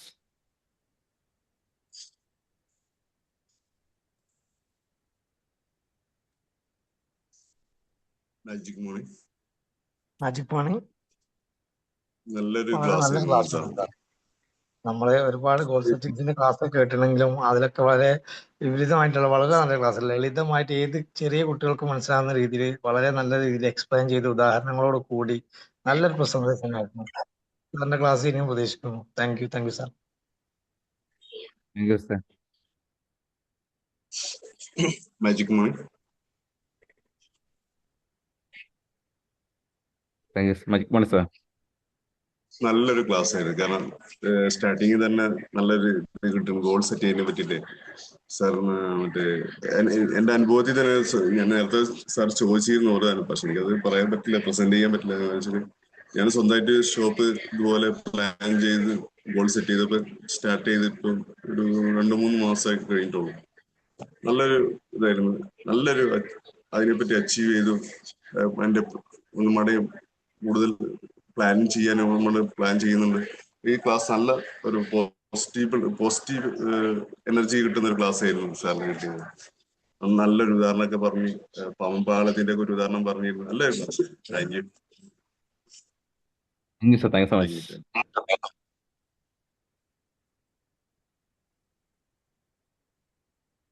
Magic morning Libin sir, നന്നായിരുന്നു. നല്ലൊരു പ്രസന്റേഷൻ ആയിരുന്നു. Sir good morning. Thank you. നല്ല 2 എക്സാമ്പിളാണ് കിട്ടിയത്. റൊണാൾഡോന്റെ എക്സാമ്പിളും ക്രിസ്ത്യാനോ റൊണാൾഡോന്റെ, അതുപോലെ തന്നെ പാമ്പൻ ബ്രിഡ്ജിന്റെ സീതാട്ടിന്റെ ആ കാര്യങ്ങളും വളരെ മനോഹരമായിട്ട് പറഞ്ഞ ഒരു കൃത്യമായ ഗോൾ ഉണ്ടാകുക, സ്മാർട്ട് ഗോൾ ആയിരിക്കുക എന്നുള്ള അതിന്റെ ഫുൾ ഫോം സാർ പറഞ്ഞു തന്നത്. സ്മാർട്ട് ആയിരിക്കണം, സ്പെസിഫിക് ആയിരിക്കണം, മെഷറബിൾ ആയിരിക്കണം, അച്ചീവബിൾ ആയിരിക്കണം, അതുപോലെ തന്നെ നമ്മളത് റെലവെന്റ് ആയിരിക്കണം, ടൈം ഔട്ട് ഒക്കെ വളരെ വ്യക്തമായിട്ട് തന്നെ നല്ല ബ്യൂട്ടിഫുൾ ആയിട്ടാണ് ഇന്ന് പ്രസന്റ് ചെയ്തത്. അപ്പോൾ എന്തെങ്കിലും കാര്യങ്ങൾ നമുക്ക് സാധിച്ചെടുക്കാനുണ്ടെങ്കിൽ തീർച്ചയായിട്ടും ഗോൾ മസ്റ്റാണ്. അത് സ്മാർട്ടായിരിക്കണം. അത് അച്ചീവ് ചെയ്യുമ്പോഴുള്ള സന്തോഷം സംതൃപ്തിയൊക്കെ നമുക്ക് ഉണ്ടായിരിക്കും. അപ്പൊ എന്ത് അച്ചീവ് ചെയ്യുകയാണെങ്കിലും അത് നമ്മൾ അച്ചീവബിൾ ആയിരിക്കണം എന്നുള്ള ഒരു ഇത് പറഞ്ഞു തന്നിട്ടുണ്ട്. അപ്പൊ ഇന്നത്തെ കാര്യങ്ങൾ നമ്മളെ ഗോളിലേക്ക് എത്താനും എന്തൊക്കെ തയ്യാറെടുപ്പ് വേണം, എപ്പോഴൊക്കെ വേണം എന്നുള്ളതും കൂടി സാറ് പറഞ്ഞിട്ടുണ്ട്. അപ്പൊ ഒരു ഒരു ടീച്ചറാണെന്നുണ്ടെങ്കിൽ ബിഫോർ ഹാൻഡ് എന്തൊക്കെ കോഴ്സുകൾ എടുക്കുക, അല്ലെങ്കിൽ ഡോക്ടർ ആണെങ്കിൽ നമ്മൾ ഏത് സബ്ജക്റ്റാ പ്രീ ഡിഗ്രി തന്നെ അല്ലെങ്കിൽ തുടക്കത്തിൽ SLC കഴിഞ്ഞാൽ എടുക്കണം എന്നുള്ള മുൻകൂട്ടി തന്നെ ഒരു ഇത് എടുക്കണം എന്നുള്ള കാര്യത്തിലൊക്കെ സാറ് ശരിക്ക് കൃത്യമായിട്ട് പറഞ്ഞു തന്നിട്ടുണ്ട്. നല്ല ക്ലാസ് ആയിരുന്നു sir. Thank you very much. അത് നമുക്ക് കാര്യങ്ങൾ മറ്റുള്ള രീതിയിൽ നമ്മുടെ ജീവിതത്തിൽ എന്തൊക്കെ അച്ചീവ് ചെയ്യണം എന്നുള്ളത് നമ്മൾ തീരുമാനിച്ച് അതിനു വേണ്ടിയിട്ടുള്ള പ്രിപ്പറേഷൻ നടത്താൻ നമുക്ക് ഒരു ഉപകരിക്കുന്ന ഒരു ക്ലാസ് ആയിരുന്നു. Thank you very much. Thank you sir. Libin sir, thank U. മുമ്പ് പിന്നെ ഗോൾ സെറ്റ് ചെയ്ത് നേടി എന്ന് ഞാൻ പറഞ്ഞല്ലോ. എനിക്ക് സാറിന്റെ ക്ലാസ്സുകളിലുടനീളം ഒരു അത്രയും മനോഹരമായിട്ടുള്ള ഒരു കാലമായിരുന്നു അത്. ഒരു സ്മാർട്ട് ഗോളൊക്കെ സെറ്റ് ചെയ്ത് പിന്നെ അതിന് വേണ്ടിയിട്ട് ഹാർഡ് വർക്ക് ചെയ്യുമ്പോൾ മുൻപിൽ ഇങ്ങനെ എന്താ കളർഫുൾ ആയിട്ടുള്ളൊരു ലൈഫ് ഇങ്ങനെ മുന്നിൽ കണ്ടുകൊണ്ടാണ് അതിന് വേണ്ടിയിട്ട് ഹാർഡ് വർക്ക് ചെയ്യുന്നത് അല്ലെങ്കിൽ സ്മാർട്ട് വർക്ക് ചെയ്യുന്നത്. അപ്പൊ ആ സമയത്ത് പിന്നെ നല്ല എന്താ പറയാ, ഒരു ക്ഷീണോ തളർച്ചയോ ഒന്നും അനുഭവിക്കാനുള്ളൊരു അങ്ങനെ ഒരു സാഹചര്യങ്ങളല്ല. കാരണം മുമ്പിൽ കണ്ട പിന്നെ ആ ഒരു സ്വപ്നം യാഥാർത്ഥ്യമാക്കുക എന്നുള്ള ഒരു എന്താ പറയാ, വല്ലാത്തൊരു ഒന്നിനും സമയമില്ല, എനിക്ക് അത് മാത്രം നേടിയാൽ മതി എന്നുള്ള അങ്ങനെ ഒരു കാലമായിരുന്നു. ആ ഒരു കാലമല്ല ഇപ്പം ഉള്ളത്. അപ്പൊ ഞാനൊന്ന് കമ്പയർ ചെയ്യായിരുന്നു ക്ലാസ് കഴിയുന്നത് വരെ. ഇപ്പൊ അങ്ങനെയൊന്നും ഇല്ലല്ലോ എന്നുള്ള, അതില്ലാത്തതാണ് ഇപ്പൊ അനുഭവിക്കുന്ന നഷ്ടബോധം എന്ന് തോന്നുന്നു. ഇനി പുതിയൊരു എന്തെങ്കിലും ഒരു നല്ലൊരു ഗോള് സെറ്റ് ചെയ്യണമെന്ന് തോന്നി സാറെ ക്ലാസ് കേട്ടപ്പം. Thank you. അതാണ് നമ്മളിപ്പോ ഒരു ലിമിറ്റ് വെക്കരുത് ഒരിക്കലും. നമ്മൾ ലക്ഷ്യങ്ങൾക്ക് അല്ലെങ്കിൽ ആഗ്രഹങ്ങൾ ലിമിറ്റ് വെക്കരുത്. നമ്മൾ മാക്സിമം അതിന്റെ ലിമിറ്റിലേക്ക് പോകുമ്പോഴാണ് കുറച്ചൊരു ഹാപ്പിനെസ് ഉണ്ട്. നേരത്തെ പറഞ്ഞ വീടിന്റെ കാര്യം, നമ്മൾ വീട് എടുക്കുമ്പോൾ പല പ്രശ്നങ്ങൾ നമുക്ക് വരുമല്ലേ. പൈസ ഉണ്ടാവില്ല, ലോൺ ഉണ്ടാവില്ല, പെർമിഷൻ കിട്ടൂല, അങ്ങനെ ഇങ്ങനെ പല പ്രശ്നങ്ങൾ വരും. പക്ഷേ നമ്മുടെ ഡ്രീം എന്താണ്? 3D കണ്ടൊരു വീടുണ്ടായിരുന്നു നമ്മുടെ മുമ്പിൽ. ആ ഒരു 3D കാണുന്ന ഒരു മനോഹരമായ വീട്, ആ വീട്ടിൽ നമ്മൾ താമസിക്കുന്നതൊക്കെ നമ്മൾ വീട്ടുകാർ കാണും സ്വാഭാവികം. നമ്മളൊരു വീട് പ്ലാൻ ചെയ്യുമ്പോൾ അതേപോലെ നമ്മൾ അതിന്റെ എൻഡ് കണ്ടിട്ട് ചെയ്യുമ്പോൾ കുറച്ചൊരു ഭംഗിയാണ്. ഞാൻ പറഞ്ഞതുപോലെ തന്നെ ആ എൻഡ് നമുക്ക് കാണാൻ വേണ്ടി സാധിക്കണം. അപ്പോഴാണ് റിസൾട്ട് ഭംഗിയുണ്ട്. ഇപ്പോൾ നമ്മൾ ട്രാവൽ പോകുമ്പോൾ ഉദാഹരണത്തിന് ഊട്ടി പോകണം, അല്ലെങ്കിൽ മൈസൂർ പോകണം, അല്ലെങ്കിൽ നമ്മളിങ്ങനെ ലിമിറ്റ് ചെയ്യും. പക്ഷെ ലിമിറ്റ് ചെയ്ത ലൊക്കേഷൻ നമ്മൾ പോകണം എന്തായാലും. ചിലപ്പോൾ ഇടുന്ന് പോകാത്ത ആൾക്കാരുണ്ടാവുകയാണെങ്കിൽ നമുക്ക് എന്ത് ചെയ്യണം, ആദ്യം ഏറ്റവും അടുത്തുള്ള പോയി കഴിഞ്ഞ ശേഷം നമുക്ക് ആവേശം കൂടും. നമ്മൾ നേരെ പോയിട്ട് എനിക്ക് എന്താ പറയുക പാരീസ് പോകണം എന്ന് പ്ലാൻ ചെയ്യുന്നതിനേക്കാൾ നമുക്ക് വളരെ ഏറ്റവും അടുത്തുള്ള നമ്മുടെ കൊച്ചി കണ്ട് അതിനുശേഷം കേരളം മുഴുവൻ കണ്ട് അതിനുശേഷം നമ്മുടെ ബാംഗ്ലൂരോ അല്ലെങ്കിൽ നമ്മുടെ മറ്റ് സംസ്ഥാനങ്ങളൊക്കെ കണ്ടതിന് ശേഷം പാരീസ് പ്ലാൻ ചെയ്യുമ്പോൾ കുറച്ച് എളുപ്പമാണ് നമുക്ക്. ഡയറക്റ്റ് പാരീസ് പോകാണ്ട്, പക്ഷെ ആ ചെറിയൊരു ലക്ഷ്യങ്ങൾ നമ്മൾ നേടിയെടുക്കുമ്പോൾ നമുക്ക് ആഗ്രഹങ്ങൾ കൂടി വരും. മനുഷ്യന്മാർ അങ്ങനെയാണ്, നമ്മൾ എന്ത് ആഗ്രഹം നമ്മൾ ചെയ്താലും. ഇപ്പം മുസ്തഫ സാർ പറഞ്ഞ ഒരു ഷോപ്പ് സാർ ഇപ്പോൾ തുടങ്ങിയിട്ടുണ്ട്. സാറിന്റെ മനസ്സിൽ മൈജിയെ പോലെ 2030 100 ഷോറൂം വേണം എന്ന് പറയുന്ന സെറ്റ് ഇപ്പൊ നമ്മുടെ മനസ്സിൽ വെക്കണം. അങ്ങനെ ആകുമ്പോഴാണ് എന്ത് ചെയ്യുക, സാറിന് ഇപ്പോഴും ഷോപ്പ് എക്സ്പാൻഡ് ചെയ്യാൻ വേണ്ടി പറ്റുക, അടുത്തതിലേക്ക് സാറ് റിസർച്ച് ചെയ്ത് കൊടുക്കുക. അപ്പൊ അങ്ങനെ നമുക്ക് ഓരോ ഗോളും സെറ്റ് ചെയ്തിട്ട് പോകുമ്പോഴാണ് നമുക്ക് ലൈഫ് ഭയങ്കര കളർഫുൾ ആക്കാൻ വേണ്ടി പറ്റുക. മൈജി 2004 തോന്നുന്നു സ്റ്റാർട്ട് ചെയ്യുമ്പോൾ, 2006 2004 കോഴിക്കോട് സ്റ്റാർട്ട് ചെയ്യുമ്പോൾ ഒരു ഷോപ്പ് മാത്രമേ ഉണ്ടായിരുന്നുള്ളൂ. പക്ഷെ ആ ഒരു ഷോപ്പിൽ നിന്ന് അദ്ദേഹം ഇന്ന് ഈ കാണുന്ന ലെവലിലേക്ക് മാറിയത് കൃത്യമായിട്ട് സ്റ്റാർട്ടിങ് ചിലപ്പോൾ കറക്റ്റ് ഗോളൊന്നും ഉണ്ടാവണമെന്നില്ല. നമ്മളിപ്പോൾ തുടങ്ങുമ്പോൾ നമുക്ക് 100 ഷോപ്പ് ഗോളൊന്നുണ്ടോ, പക്ഷെ അത് അങ്ങ് ഇപ്പോഴേ ചെയ്യാൻ പറ്റിയാൽ കുറച്ചുകൂടി ഗ്രാജുവലി പോകുമ്പോൾ വലിയ ഗോളിലേക്ക് എത്താൻ വേണ്ടി പറ്റും. അപ്പൊ നമ്മൾ ഡ്രീം അങ്ങനെയൊക്കെ ഉണ്ടെങ്കിലാണ് കുറച്ചുകൂടി എന്ത് ചെയ്യാൻ പറ്റുക. Okay, thank you sir, thank U. Yes. അപ്പൊ എല്ലാവരോടും ഫീഡ്ബാക്ക് കഴിഞ്ഞ് പ്രതീക്ഷിക്കുകയാണ്. എന്റെ സമയം അതിക്രമിച്ചിട്ടുണ്ട്. ഇനി വേറെ സെഷൻ ഉണ്ടെങ്കിൽ അതിലേക്ക് കടക്കാം. ഞാൻ ലീവ് ചെയ്യാം. Okay win sir, super. എന്താണ് നമ്മള് ഫുട്ബോളെ തുടങ്ങി പാമ്പൻ പാലത്തിൽ അവസാനിച്ചിരിക്കുകയാണ്. തീർച്ചയായിട്ടും സ്മാർട്ട് ഗോൾ ഓരോന്നിനും ഓരോ എക്സാമ്പിൾ സാർ നന്നായിട്ട് ക്ലാസ് എടുത്തിട്ടുണ്ട്. പല ക്ലാസ്സിൽ പറഞ്ഞതുപോലെ കേട്ടിട്ടുണ്ട്. കുറെ കൂടെ ക്ലാരിറ്റി കിട്ടി. ഞാനും ജീവിതത്തിൽ ഗോൾ സെറ്റ് ചെയ്ത് മുന്നോട്ട് പോകുന്ന വ്യക്തിയാണ്. എൻ്റെ ആക്ഷന്റെ കുറവ് കൊണ്ടായിരിക്കാം നമ്മൾ പ്രതീക്ഷിച്ചിടത്തോളം അച്ചീവ് ചെയ്യാൻ പറ്റുന്നില്ല. തീർച്ചയായിട്ടും ഈ ക്ലാസ് അതിനൊരു പ്രചോദനം നൽകി. Thank you sir, thank you very much. Sir, നല്ലൊരു ക്ലാസ് ആയിരുന്നു, നല്ലൊരു സെക്ഷൻ ആയിരുന്നു, നല്ല ഒരു യൂസ്ഫുൾ ആയിട്ടുള്ള സെക്ഷൻ ആയിരുന്നു. നല്ല എക്സാമ്പിളോടുകൂടി നല്ല രീതിയിൽ തന്നെ സാർ അത് പറഞ്ഞു തന്നു. Thank you sir, thank you very much. Okay, thank you. അപ്പൊ എല്ലാവരുടെയും അനുവാദത്തോടെ ഞാൻ ലീവ് ചെയ്യാണ്. ഇത് വളരെ ഷോർട്ടിലാണ് ഞാൻ പറഞ്ഞത്. 20 മിനിറ്റിലും സമയം പറഞ്ഞതുകൊണ്ട് എനിക്ക് വളരെ ഷോർട്ടിലേ പറയാൻ പറ്റിയിട്ടുള്ളൂ. ഒരു വലിയൊരു സബ്ജക്റ്റ് ആണ്. അതിന്റെ കുറെ കാര്യങ്ങൾ ഞാൻ എല്ലാം കവർ ചെയ്തിട്ടില്ല എനിക്ക് അറിയാം. പക്ഷെ എങ്കിലും ഞാനത് കവർ ചെയ്യാൻ പറ്റുന്ന സമയം ഉണ്ടാവട്ടെ, കുറച്ചുകൂടി ഞാൻ പറയാമെന്ന് പ്രതീക്ഷിക്കുന്നതാണ്. വീണ്ടും കാണാൻ പറ്റട്ടെ മാത്രം പറഞ്ഞുകൊണ്ട് എന്നെ ക്ഷണിച്ച ഷൈനി മാം അടക്കമുള്ള എല്ലാ ആൾക്കാരോടും നന്ദി പറയാൻ നിർത്തുകയാണ്. Thank you so much. Happy day. Thank you. Thank you. Thank U.